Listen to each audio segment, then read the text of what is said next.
देव की कथा सुनने में सबका प्रेम बढ़ने लगा है। कोई न कोई तो कारण है ही। इसलिए भगवान महर्षि वेदव्यास जी ने सब कुछ गाया और एक एक श्लोक महादेव की वंदना है, एक एक श्लोक शंकर भगवान की पूजा है। ये शब्दों रूपी पुष्पों से हम भगवान शिव की पूजा करते, ये वांगमय पूजा है।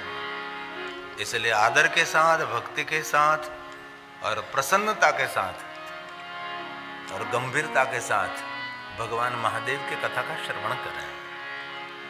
जन्मांतरे भवेत् पुण्यं मह्यद्यस्य सुधीमतः तस्य प्रीतिर्भवेत् तत्र महाभाग्यवतो मुने। महाभाग्यवतो मुने। सबको कभी अवसर नहीं मिलता, बहुत कम लोग। और हमारे विद्वान आचार्य जब भगवान महादेव की पूजा कराते तब जो विद्वान पढ़ा लिखा है तो बहुत सारा क्रम दिखाते हैं। इतने जन्मों के पुण्य से ये मिलेगा, इतने जन्मों के पुण्य से ये मिलेगा, इतने जन्मों के पुण्य से ये मिलेगा, पूरा क्रम दिखाएगा।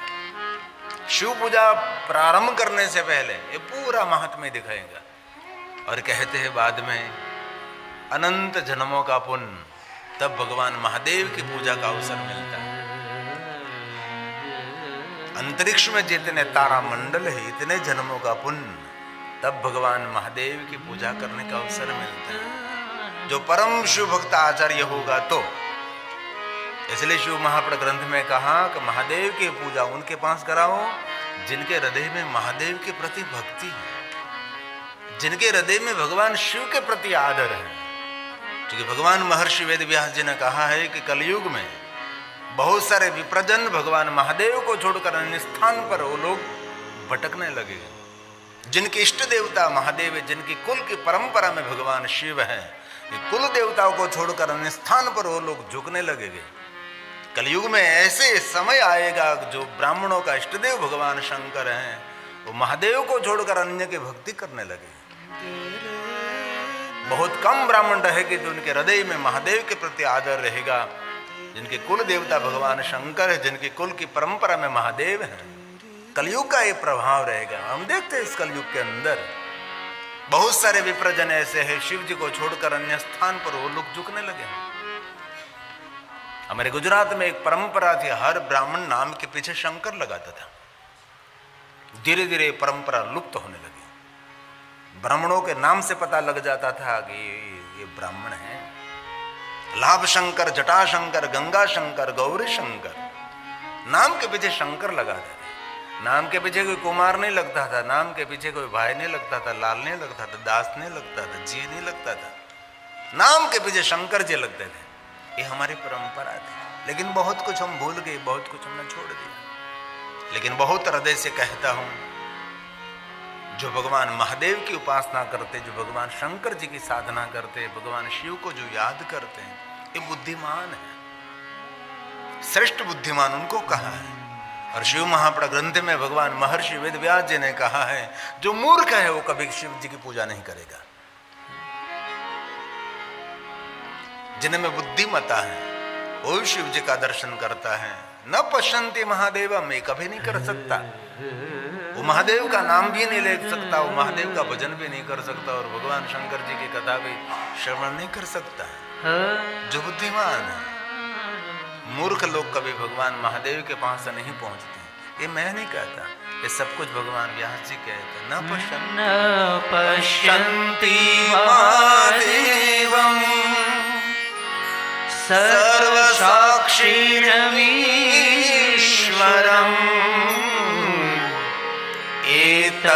एव न कुर्वन्ति मूर्खः शंकर पूजनम्। मूर्ख कभी शंकर जी की पूजा नहीं कर सकते। एव न कुर्वन्ति, कभी नहीं कर सकते। जो बुद्धिमान है, जो पुण्यवान है, जो श्रेष्ठ है, जो दृष्टि है, सृष्टि है, वही भगवान महादेव का पूजन कर सकते हैं। शिव महापुराण अंतर्गत तो भगवान व्यास जी ने कहा जिनमें देवत्व होगा वो महादेव की उपासना करता है, जिनमें देवत्व प्रकट नहीं हो सकता वो कभी महादेव की उपासना नहीं कर सकता। इसलिए स्वयं शिव जी ने कहा कि मेरा भक्त है रुद्र एव न संशय है, इसमें कोई संशय नहीं, मेरी साधना मेरी उपासना कर रहा है वही रुद्र का प्रतीक है। और शिव महापुराण ग्रंथ के प्रारंभ में वो भी कहा है जो महादेव की कथा श्रवण करते हैं वही रुद्र है, वही मेरा स्वरूप है। इसलिए वक्ता के लिए कोई भगवान है तो उनका श्रोता है। कोई वक्ता के लिए भगवान देवालय शिवालय में जनालयों में तीर्थों में कहीं भी हो सकता है, लेकिन वक्ता जो समझे तो श्रोता उनके लिए रुद्र का स्वरूप है। वक्ता उसका पुजारी है, वक्ता श्रेष्ठ नहीं श्रोता श्रेष्ठ है। वक्ता तो उनकी पूजा कर रहा है, शब्द रूपी पुष्प लेकर सभी श्रोताओं पर ये पुष्प अर्पण कर रहे हैं, अंतकरण को प्रफुल्लित आह्लादित कर रहे हैं। इसलिए कोई भी कथा का वक्ता है, वक्ता श्रेष्ठ नहीं श्रोता श्रेष्ठ है, कथा सुनने वाले श्रेष्ठ है, क्योंकि अपने जीवन का बहुत मूल्यवान समय भगवान की कथा सुनने में दे रहे हैं। वक्ता तो निरंतर बकता रहता है, इनमें क्या बड़ी बात है, उनको तो रोज के लिए भगवान की कथा गाना है। इसलिए वक्ता की श्रेष्ठता नहीं श्रोता की श्रेष्ठता है। इसलिए हर वक्ता का कर्तव्य है जो कथा सुन रहे श्रोता उनके लिए साक्षात रुद्र का प्रतीक है, साक्षात वो शिव का स्वरूप है। इसलिए इस तरीके से कथा उनको सुनानी चाहिए। उनके हृदय में जो महादेव के प्रति प्रेम है वो प्रेम में वृद्धि होनी चाहिए दिने दिने। उसके हृदय में भगवान शंकर जी की भक्ति है, उस भक्ति में वृद्धि होनी चाहिए। इस श्रोता कभी भ्रमित न हो जाए, सुनने में उसको सरलता रहे। इसलिए कोई भी जाति का, कोई भी ज्ञाति का, कोई भी वर्ण का, कोई भी देश का, कोई भी वेश का जो मनुष्य मुक्ति चाहते हैं तो भगवान शिव जी का भजन करना ही पड़ेगा। विश्व का कोई भी देवता मुक्ति देने में समर्थ नहीं है, क्योंकि शंकर जी मुक्ति देने में समर्थ है, क्योंकि स्वयं मुक्त है, जिनका नाम मुक्तेश्वर महादेव है। बंधे से बंधे मिला छुड़ाने का क्या उपाय, कर सेवा निर्बंध की तो पल भर में छुड़ाए। शंकर जी सभी बंधनों से मुक्त है, और शंकर जी का नाम भी मुक्तेश्वर महादेव है, मुक्तिनाथ महादेव है। इसलिए जो जीव मुक्ति चाहते उनके लिए 3 उपाय बताए, लिंगार्चनम, रुद्र जापम, पंचाक्षर जापम।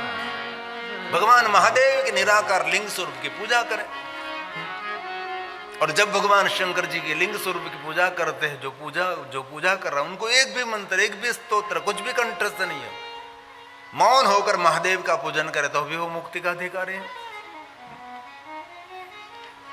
रुद्र जाप करें, कुछ न हो सके तो पंचाक्षर, नमः शिवाय नमः शिवाय। ये 3 मार्ग हैं मुक्ति के लिए। शिव महापुराण ग्रंथ में से मैंने बीच में जो उठा लिया, और हमारा कथा का जो क्रम नहीं एक ही क्रम है, उसके हृदय में महादेव के प्रति आदर जगना चाहिए, शंकर भगवान के प्रति उसका प्रेम प्रबल होना चाहिए, बस। इसलिए भगवान ने कहा मुक्तिदं तत्रयं प्रहुर। ये 3 उपाय हैं, मनुष्य शिव तत्परः। हर मनुष्य के लिए कहा, कोई जाति ज्ञाति वर्ण भेद नहीं है भाई। शिव की दुनिया सबसे अलग, शिव की दुनिया सबसे निराली, सबसे जुदी। वो कोई जाति ज्ञाति ऊंच नीच ऐसा कोई भाव नहीं है। शंकर जी की दुनिया स्वीकार की दुनिया, सबका स्वीकार कर लेते हैं। और कहीं लोग महादेव से डराते हैं, डरने की कोई जरूरत नहीं। शिव जी के दरबार में कुछ एक गलती नहीं, हजारों गलती नहीं करनी चाहिए, लेकिन हो गई तो भगवान शंकर जी कभी दंड नहीं देते। ये क्षमा सिंधु है, महादेव जितने क्षमा देते इतने क्षमा कोई दे भी नहीं सकता, ये शंकर जी। इसलिए महादेव से कभी डरना नहीं चाहिए। महादेव हमारे दादा है, शंकर दादा हमारे है। कभी छोटा बच्चा है, अपने घर में दादाजी हैं, उसके गोद में दिया और छोटा बच्चा ने कुछ खराब कर दिया तो दादा खुश हो जाते हैं कि हाँ क्या कर दिया तूने, तो कमाल कर दिया। दादा कभी नाराज नहीं होते ना, दादा की प्रसन्नता रहती है कि मेरा छोटा सा बच्चा, हम उनके आगे बच्चे हैं। इसलिए बहुत लोगों ने महादेव से डराया। महादेव के बारे में जितनी गलतफहमी समाज में फैली, इतनी गलतफहमी और देवताओं के लिए नहीं फैली। शंकर जी के बारे में बहुत गलत बात करी, शंकर जी के बारे में बहुत झूठा प्रचार भी हुआ है। हमारे गुजरात में तो बहुत प्रांत ऐसा था, घर में शिव महापुर नहीं रखते थे, घर में शिव की पूजा नहीं करते थे, वो शमशान का देव है। किसने कहा शमशान का देव है? लेकिन इतनी झूठी बात समाज के अंदर फैली, मुझे कथा गाते गाते 30 साल बीत गए और मैंने जो जो निवारण किया वो श्लोकात्मक किया। सर्व सिद्धांत निष्पन्नम, कभी काल्पनिक नहीं, कभी कल्पना नहीं। इसीलिए जो जीव मुक्त होना चाहते हैं उनके लिए भगवान महर्षि वेदव्यास जी का सुंदर वचन है। मुक्तिदं तत्रयं प्रहुर मनुष्यः शिवतत्परा लिंगार्चनं रुद्रजपः पंचाक्षर जपस्तथा पंचाक्षर जपस्तथा। नमः शिवाय नमः शिवाय नमः शिवाय, उनको पंचाक्षर कहते हैं। ओम नमः शिवाय को षडाक्षर मंत्र कहते हैं। इसलिए भगवान महर्षि वेदव्यास जी ने बहुत सुंदर कहा है, जो भगवान महादेव की कथा का श्रवण करते हैं उनका शुभ होगा, उनका मंगल होगा। और महादेव की कथा श्रवण करते हैं उनका तो शुभ होगा, उनका तो मंगल होगा। परंतु जो भगवान महादेव की कथा श्रवण कर रहे हैं उनमें जो प्रीति रखता है उनका भी मंगल होगा। आप कथा सुन नहीं सकते, लेकिन जो सुन रहा है उन पर आदर और प्रेम रखना, तो भी वो मुक्ति का अधिकारी है। कितनी सुंदर बात कही। हम कथा श्रवण नहीं कर सकते, लेकिन जो कथा श्रवण करता है उनके प्रति हमारा आदर, वो भी एक मुक्ति का मार्ग है। शृणुयत्नेन सततं, यत्नपूर्वक प्रयास ने प्रयत्नपूर्वक भगवान महादेव की कथा श्रवण करनी चाहिए। क्यों? हमारा शुभ और हमारा मंगल करने वाली कथा है। भगवान ने कहा महादेव कथा शुभ शिव बुद्धि कुरु प्रीत्या शैवेषु सततं द्विज। शैवेषु सततं द्विज। भगवान महादेव का भक्त है, उनमें आदर रखे, उनमें प्रेम रखे। और भगवान महर्षि वेदव्यास जी ने स्पष्ट कहा है, जिनको भवसागर पार होना है उनके लिए भगवान महादेव की कथा श्रवण करनी ही चाहिए, महादेव का पूजन अर्चन करना ही चाहिए। संसार तरणोपाय, अन्य कोई उपाय नहीं, यही उपाय है। क्या उपाय है? शिवनाम तरिम प्राप्यम संसार बंतरंति ते। संसार को पार करने के लिए भगवान शिव जी का नाम तैरने का साधन है, नाव है, जहाज है, पोत है, आधार है। इसलिए संसार तरणोपाय महादेव की कथा है, उनका भजन है, उनका नाम स्मरण है। इसलिए जिन मनुष्य को भव पार होना उनके लिए भगवान व्यास जी ने गाया है एक एक श्लोक महादेव की उपासना। और कथा श्लोकात्मक भी होनी चाहिए, कथा सूत्रात्मक होनी चाहिए, कथा में कोई काल्पनिक बात नहीं होनी चाहिए। यहाँ बैठकर भगवान महर्षि वेदव्यास के विचारों को प्रस्तुत करना चाहिए, मेरी बात करने की कोई जरूरत नहीं है। और सांसारिक बात बहुत यहाँ कम करनी चाहिए। क्यों करे भाई? यहाँ शिव की बात करने के लिए हम एकत्र हुए, संसार की तो घर में रोज बात चलती है। जो कुछ कहें उसका सिद्धांत होना, उसका आधार होना चाहिए। इसलिए भगवान ने कहा है संसार तरणोपाय, बहुपार होने के लिए उपाय है। क्या उपाय है? शंकर शिव पूजनम। भगवान महादेव का पूजन करें, शंकर जी का अर्चन करें। और क्या उपाय हो सकता है? ततस्त्वं सर्वभावेन शिवं पूजय शंकरं, शिवं पूजय शंकरं। जीवन के सभी कार्यों को छोड़कर भगवान महादेव का पूजन करना चाहिए, भगवान शिव का स्मरण करना चाहिए। कई लोग कहते हैं मेरे पास समय नहीं है भाई, उसको नादान का ना समझ कहा। नर हो या नारी हो, सबके लिए एक ही मार्ग है, भगवान महादेव का भजन। धर्म अर्थ काम मोक्ष चरित्रम देव देव से महादेव से पारम परमोदारम चतुर्वर्ग से साधनम। मांगना नहीं पड़ता, 4 पुरुषार्थ वैसे ही मिल जाते हैं। इसलिए ऐसा नहीं कहा कि सिर्फ मैं नर के लिए कह रहा हूं, नर नारी सबके लिए निरंतर मैं कहता हूं। भगवान व्यास ने कहा सबके लिए एक ही मार्ग है, भगवान महादेव का पूजन, भगवान महादेव का स्मरण, शंकर जी का अर्चन, शंकर जी का दर्शन। इसलिए भगवान ने कहा है नरो भवतु वा नारी, नर हो या नारी सबके लिए। और भगवान महादेव के परिवार में कोई भेद नहीं है, ये पुरुष है नारी है, कुछ भी नहीं। गहरे से देखे तो भगवान की शिव की दुनिया में पवित्र अपवित्रता का कोई भेद नहीं। शिव की दुनिया समझना समझाना तो बहुत कठिन है। बहुत सारी ऐसी कथा है कि इस कथा समझने में तो कोई आचार्यों के चरणों में बैठना पड़ता है, हमारी बुद्धि वहां से रुक जाती है। ऐसी भगवान शंकर जी की अद्भुत लीला है। इसलिए कहा मैं सिर्फ पुरुष के लिए नहीं, सबके लिए मैं कह रहा हूं। नरो भवतु वा नारी माम्भ्यर्चे सदा शिवम्। कोई भी मेरा अर्चन करे, कोई भी मेरा पूजन करे, उनको धर्मार्थं च कामं च प्राप्य मुक्तिं च विन्दति। प्राप्य मुक्तिं च विन्दति।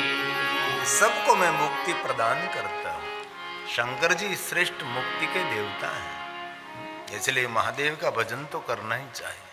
शिव महापट ग्रंथ में तो कहा जीवन पर्यंत विश्व के सभी देवी देवताओं की पूजा करते रहो, कुछ होने वाला नहीं है। जहां तक महादेव की उपासना आपने नहीं की, वहां तक सभी पूजा अधूरी है। और विश्व के किसी के देवताओं की पूजा अर्चना आपने नहीं किया, लेकिन महादेव की पूजा अर्चन दर्शन कर लिया, इनमें सबकी पूजा, सबका दर्शन, सबका अर्चन है। ये बात भृगु ऋषि ने दक्ष महाराज को समझाई थी, क्योंकि दक्ष महाराज शंकर भगवान के द्वेषी थे। यज्ञ कर रहे थे तो महादेव को निमंत्रित नहीं किया था। दक्ष महाराज के गुरु भृगु ऋषि ने बहुत समझाया कि तेरा यज्ञ कभी पूर्ण नहीं होगा, यज्ञ का फल भगवान शंकर जी देते हैं और तूने भगवान शिव जी को निमंत्रित नहीं किया। लेकिन दक्ष महाराज ने सदगुरु भृगु की बात नहीं मानी और यज्ञ पूर्ण नहीं हुआ, यज्ञ का विध्वंस हुआ।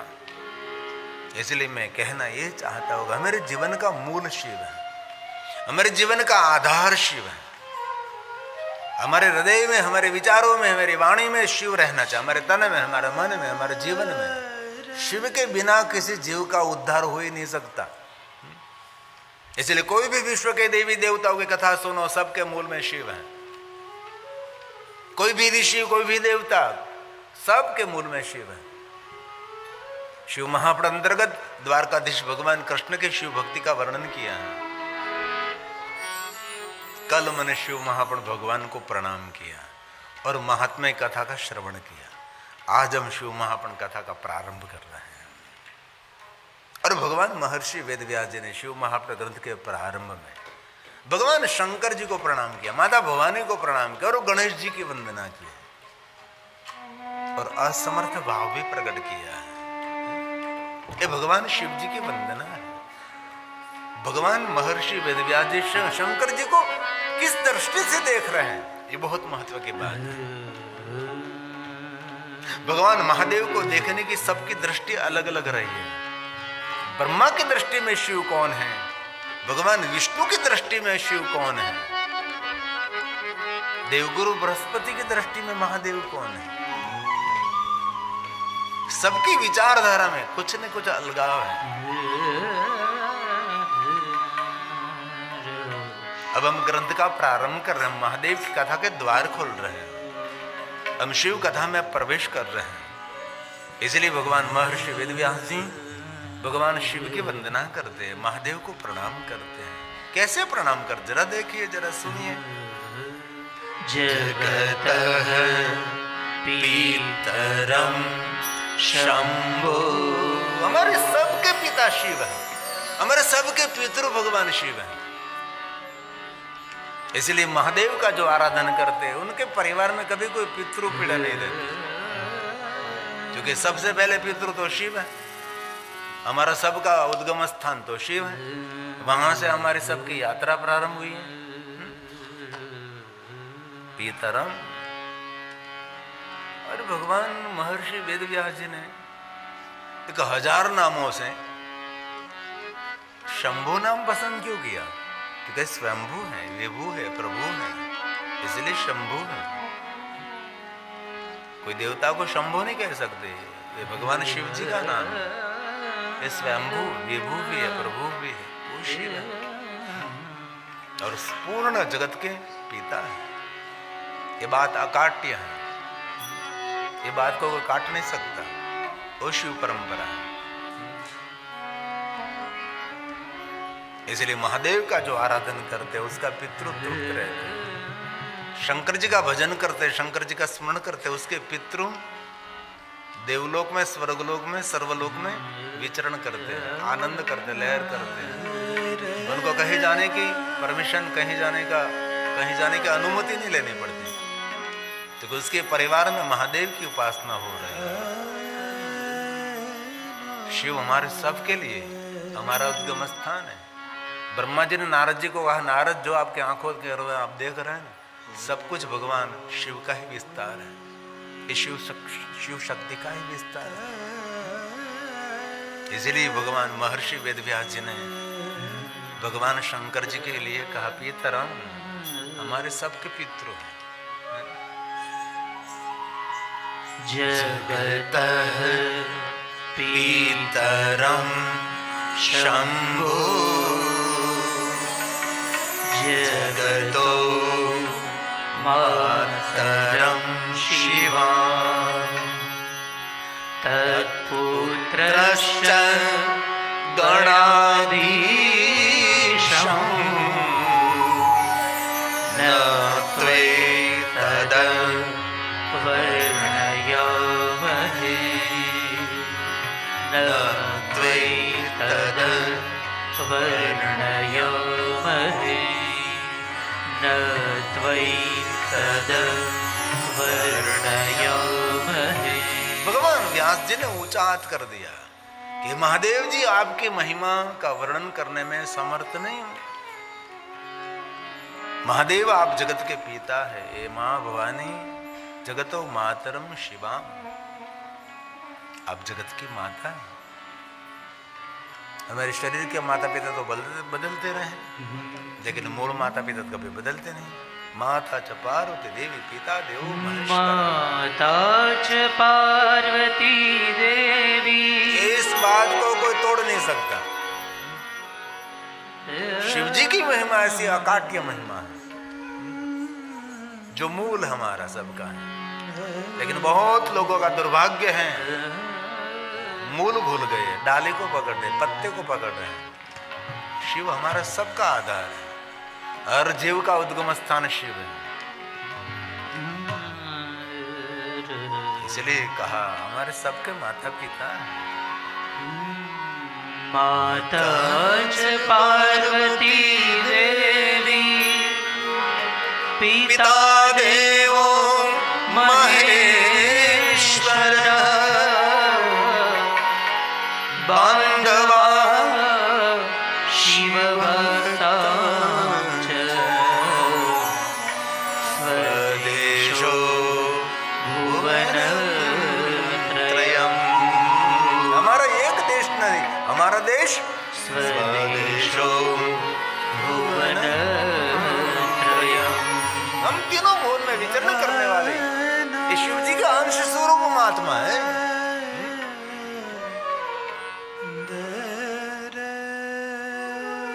इसलिए हमारे सबके माता पिता शिव और पार्वती हैं।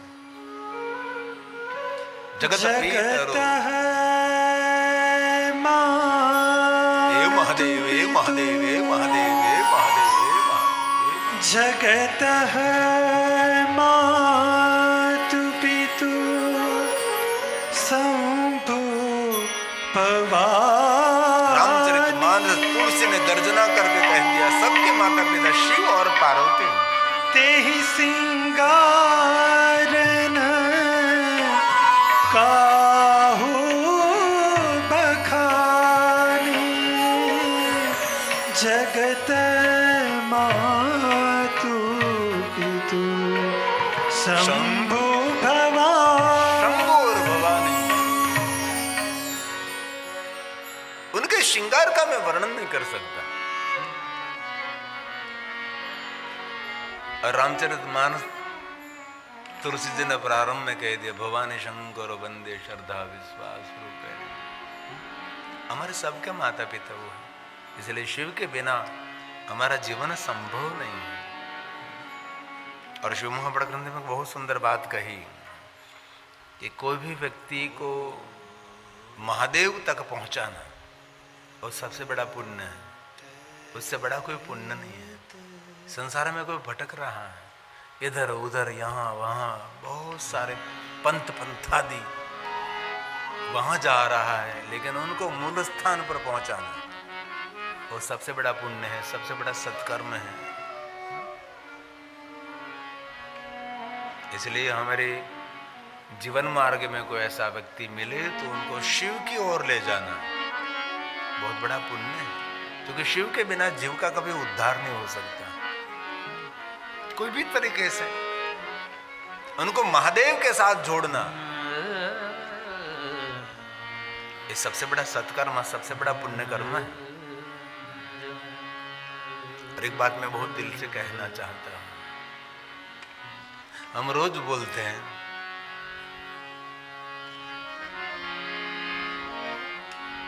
तमेच माता च पिता, ये किसके लिए है? भगवान शिव के लिए गाया गया है। मैं ऐसा नहीं कहता कोई देवताओं के सामने नहीं बोल सकते हैं, सभी देवताओं के सामने बोल सकते हैं, लेकिन वास्तव में गहरे से देखे तो शिव के लिए है। आप कोई भी देवी देवताओं के सामने बोल सकते हैं, लेकिन आप गहरे से देखे तो शिव के लिए गाया है और किसी के लिए नहीं। गा सकते हैं, ऐसा विरोध करने का हमारा भाव नहीं, लेकिन आप देखें तो सिर्फ शिव के लिए गाया गया और सबको कंठस्थ है। और इतना कंठस्थ नहीं है, उसको हिंदुस्तान में रहने का अधिकार भी नहीं है। हमारे सबके पिता शिव है, हमारे सबकी माता आद्य शक्ति है,